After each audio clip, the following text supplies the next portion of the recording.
Dear students, हम लोग कर रहे थे उपयोगिता। और उपयोगिता में मैंने पहले आपको उपयोगिता की विशेषताएं, उपयोगिता का अर्थ बताया था। आज हम लेंगे क्या उपयोगिता को मापा जा सकता है। कि उपयोगिता, जैसा कि मैंने आपको बताया कि किसी भी वस्तु की उपयोगिता आवश्यकता विशेष की संतुष्टि को कहा जाता है। तो उपयोगिता के अंतर्गत, जैसा कि मैंने आपको बताया कि उपयोगिता का संबंध न तो लाभदायक से होता है और न ही हानिकारक से होता है। तो आज हम देंगे क्या उपयोगिता को मापा जा सकता है। किसी भी वस्तु या सेवा की उपयोगिता उसके आंतरिक गुणों पर निर्भर करती है, नहीं करती, बल्कि उसके उपभोक्ता की एक मनोवैज्ञानिक धारणा और व्यक्तिगत दृष्टिकोण पर निर्भर करती है। उपयोगिता सापेक्षिक होती है, व्यक्ति समय और स्थान के अनुसार बदलती रहती है। अतः इस मनोवैज्ञानिक तथा आत्मनिष्ठ यानी कि सब्जेक्टिव गुण का माप नहीं किया जा सकता। इसलिए अर्थशास्त्रियों ने उपयोगिता को मापने के लिए मुख्यतः दो दृष्टिकोण अपनाए हैं। नंबर 1 गणनावाचक दृष्टिकोण और नंबर 2 क्रमवाचक दृष्टिकोण। सबसे पहले लेंगे हम गणनावाचक दृष्टिकोण।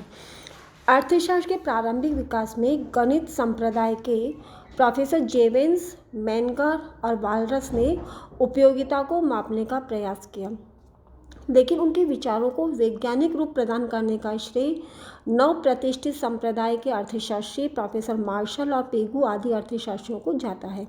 प्रोफेसर मार्शल और पेगु ने ये बताया कि उपयोगिता को इनडायरेक्टली मुद्रा के माध्यम से मापा जा सकता है और इसके लिए उन्होंने मुद्रा रूपी पैमाना दिया।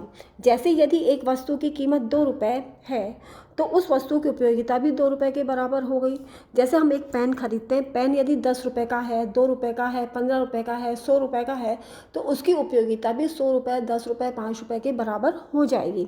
इस प्रकार उपयोगिता को उन्होंने 1 2 3 4 5 से किया, 10 20 30 40 50 इस तरह से संख्याएं दी। इन संख्याओं को गणनावाचक संख्याएं कहा जाता है। इस प्रकार मुद्रा के मापदंड द्वारा संख्याओं को व्यक्त कर उपयोगिता को गणनावाचक उपयोगिता कहा जाता है। इसमें उपयोगिता को जोड़ना, घटाना, तुलना करना आदि की सुविधा रहती है। जैसे यदि पेन की उपयोगिता 10 रुपये है और घड़ी की उपयोगिता 100 है, तो इस प्रकार स्पष्ट होता है कि पेन की उपयोगिता से घड़ी की उपयोगिता 10 गुना अधिक है। तो ये मैंने आपको बताया गणनावाचक दृष्टिकोण, जिसके अंतर्गत उपयोगिता को हम गणनावाचक संख्याओं के द्वारा माप सकते हैं, उन्हें संख्याएं दे सकते हैं।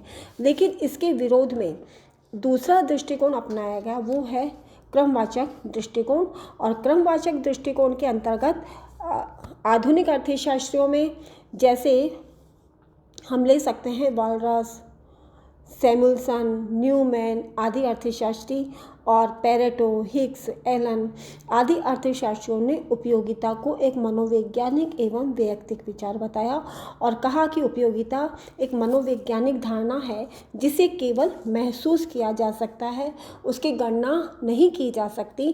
अतः इसे मुद्रा के रूप में मापना उपयुक्त नहीं है और न ही संख्याओं के रूप में व्यक्त करना संभव है। तो मुद्रा रूपी पैमाना स्वयं अस्थिर और अनिश्चित है। अतः उन्होंने तटस्थ वक्र रेखा विश्लेषण रीति का प्रतिपादन किया, जिसके अनुसार उपयोगिता को क्रमवाचक संख्याएं प्रदान की जा सकती हैं, जैसे फर्स्ट, सेकंड, थर्ड या प्रथम, द्वितीय, तृतीय या पहला, दूसरा, तीसरा इत्यादि। इसमें न तो उपयोगिता को जोड़ा जा सकता है और न ही घटाया जा सकता है। इसमें तो केवल यह कहा जा सकता है कि प्रथम से द्वितीय अधिक उपयोगी है या अधिक संतुष्टिदायक है, द्वितीय से तृतीय अधिक संतोषप्रद है, लेकिन यह नहीं कहा जा सकता कि कितनी अधिक संतुष्टि है, कितना अधिक उपयोगी है। इस दृष्टिकोण को क्रमवाचक दृष्टिकोण कहते हैं। इसमें उपयोगिता को क्रम दिया जाता है, न कि संख्याएं दी जा सकती हैं। तो इस तरह हमने दो दृष्टिकोण देखे। पहला दृष्टिकोण देखा हमने गणनावाचक दृष्टिकोण, दूसरा दृष्टिकोण देखा हमने क्रमवाचक दृष्टिकोण।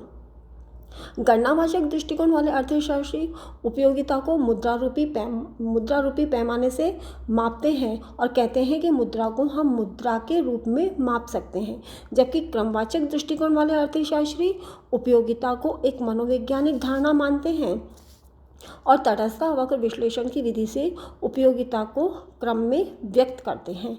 तो इस तरह से हम देखते हैं कि उपयोगिता को दो दृष्टिकोणों के द्वारा, प्रथम गणनावाचक दृष्टिकोण और दूसरा क्रमवाचक दृष्टिकोण के द्वारा हमने उपयोगिता को देखा कि क्या उपयोगिता को मापा जा सकता है।